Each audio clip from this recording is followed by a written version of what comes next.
Siap. Sebelum memulai dengan kegiatan kita, kita awali dulu dengan berdoa. Karena itu Ibu minta kesediaan salah satu siswa untuk memimpin kita di dalam doa, tapi sebelumnya kita nyanyi dulu. Ya, silakan.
Menjadi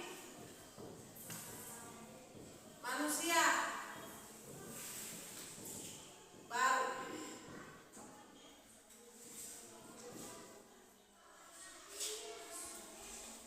Tujuan yang keempat,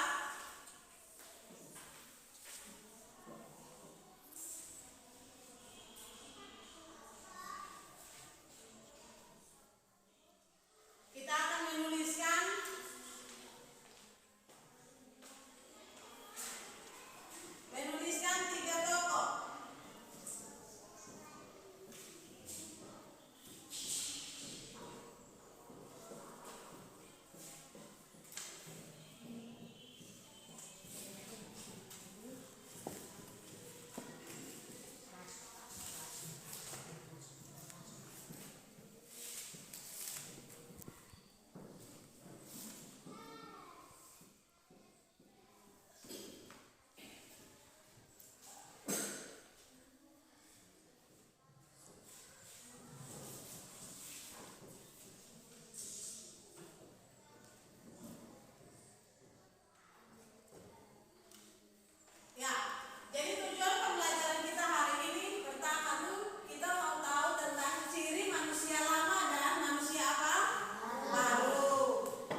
kutipan kisah daripada manusia lama. Yang kita mau belajar yaitu di dalam kitab berapa? Kisah para Rasul pasal 9 ayat 1 sampai ya. Kisah para Rasul pasal 9 ayat 1 sampai pada ayatnya yang ke-19. Siapa yang bisa baca? Kisah para Rasul pasal 1 pasal 9 ayat 1 sampai 19. Kisah para Rasul pasal 9 ayat 1 sampai ayatnya yang ke-19. Ayo, siapa yang bisa baca? Satu ya. Ya, baca. Ya, dia punya topik tentang Saulus bertobat. Ya. Ayat 1, sementara itu berkobar hati Saulus untuk mengancam dan membunuh murid-murid Tuhan. Ia menghadap imam besar dan minta surat-suara daripadanya untuk dibawa kepada majelis Yahudi dan supaya tidak ia menunaikan ibadah perjanjian yang mengikuti jalannya. Ia mengajak mereka dan membawanya ke Yerusalem. Ya, mulai dalam perjalanan ke Damsyik, perhatikan. Ketika ia sudah dekat kota itu, tiba-tiba cahaya memancar dari langit mengelilingi dia. Ia rebah ke tanah dan kedengarannya olehnya suatu suara yang berkata kepadanya, Saulus, Saulus, mengapa engkau menganiaya aku? Jawab Saulus, siapakah engkau, Tuhan? Katanya, akulah Yesus yang kau aniaya itu, tetapi bangunlah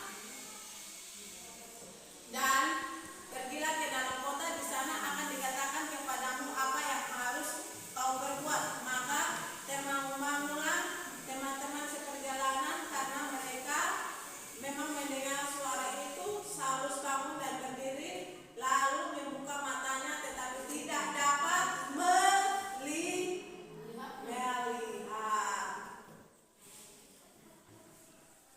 Iya. Saulus bangun dan berdiri, lalu membuka matanya, tetapi tidak dapat melihat apa-apa. Mereka harus menuntut dan masuk ke Damsyik. 3 hari lamanya ia tidak dapat melihat dan 3 hari lamanya ia tidak dapat makan dan minum. Di Damsyik ada seorang murid Tuhan bernama Ananias. Firman Tuhan kepadanya dalam suatu penglihatan. Ananias jawabnya, iya aku Tuhan. Firman Tuhan,